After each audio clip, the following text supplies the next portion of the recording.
שלום וברוכים הבאים. אני היום שמחה ומתרגשת להזמין את דוקטור עופרה איילון. דוקטור עופרה איילון היא אישה משכמה ומעלה. היא מומחית בינלאומית בתחום של טראומה ואובדן. היא הביאה לארץ את הקלפים הטיפוליים.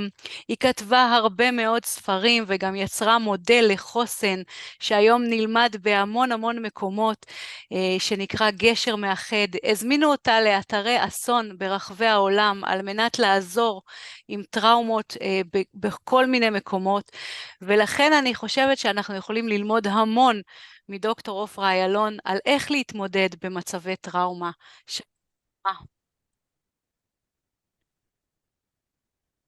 שלום עופרה, היי, מה שלומך? ברגע זה ממש, כמו שאמרתי לפני רגע ליעל, אני ממש שמחה מאוד להיות שותפה במפעל המקסים הזה. הצלחתי לבלות כמה לילות עם מעט מאוד שינה שהתבוננתי בפודקאסטים הקודמים, והכרתי דרכם אנשים מופלאים, וזה ממש מרגיש נפלא להיות חלק חלק מחברה כזאת. מסטורי 555, איזה יופי. איך החיים בגיל כמעט 88? התשובה שלי היא כפולה ומעורבת. יכול היה להיות נפלא, כי אני ראש שבט ענק של 13 נכדים פלוס בנות הזוג שלהם, ושישה נינים. וגרה לי באיזה מקום מופלא בטבעון, מוקפת גן ירוק נפלא, שהאיש שלי טיפח אותו במשך כמעט 60 שנה, וחשבתי שזה תהיה תקופה נהדרת, ואז אני לא יכולה להפריד את הדברים. האירועים המחרידים של השביעי באוקטובר, וגם המצב של המלחמה המתמשכת, טרפו לי את כל הקלפים, תרתי משמע. באמת הרגשתי מתוך השלווה יחסית, סערה פנימית, גם חיצונית וגם פנימית, והרגשתי שגם אני צריכה למצוא עוגן, ואני ידעתי מניסיוני, כמו שאת כבר הזכרת אליי, ידעתי מה נהגתי לעשות במצבים קיצוניים כאלה, ולא הרגשתי שאני יכולה לעשות מה שעשיתי תמיד, לעוף לתאילנד בצונאמי, וליוגוסלביה במלחמה, ולטורקיה ברעידת אדמה. אני כבר לא שם, אני באמת בת 88, וחשבתי איך אני יכולה להמשיך את הטירוף שלי, האישי של, אני קוראה לו קצת שגעון המציל, איך אני יכולה להיות מעורבת, בלי לצאת, בלי לזוז מהמקום הזה, שבו אני נמצאת כרגע.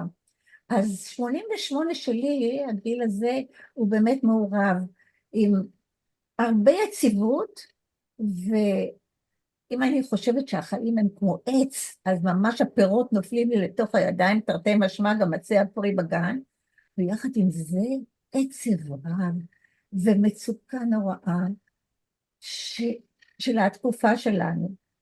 אז אני יכולה להגיד שהדבר הראשון שחשבתי זה עוגן. ומה עשיתי לעוגן? וזה אני אוכל להראות לכם. יצרתי עוגן. העוגן הזה עכשיו, השבוע יוצא לעולם וואו. בצורת ערכת קלפים עם מדריך להתמודדות במצבי חירום, ועשיתי אותו שונה מכל מה שעשיתי עד עכשיו. אני חושבת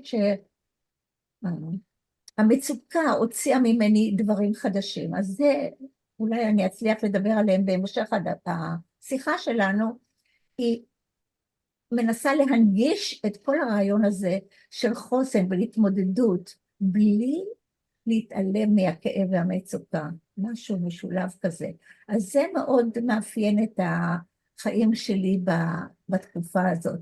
אבל יש עוד משהו הרבה יותר רחב, כי מאז שאני יצאתי לגמלאות מאוניברסיטת חיפה, אחרי שלימדתי 35 שנה, ואני כבר כמעט 26 שנה בפנסיה, בניתי כאן עולם שלם, והחיים האישיים שלי והחיים המקצועיים מאוד מאוד משולבים יחד, אין הפרדה. כאן, כמו שאלה ודאי מכירה, ואני חיה במקום היפה הזה של טבעון, וכאן ישנה הקליניקה שלי, שאני ממשיכה לעבוד בטיפול, בעיקר טיפול זוגי ומשפחתי, בעיקר טיפול במצוקות וטראומות, וממש בהישג יד המשרד שלי שפועל בגג, נותן לי גיבוי לכל מה שאני עושה, ועליית גג ענקית, ששם אני מקיימת את הסדנאות שלי, שהן כולן סדנאות של עבודה טיפולית בקלפים מטאפוריים.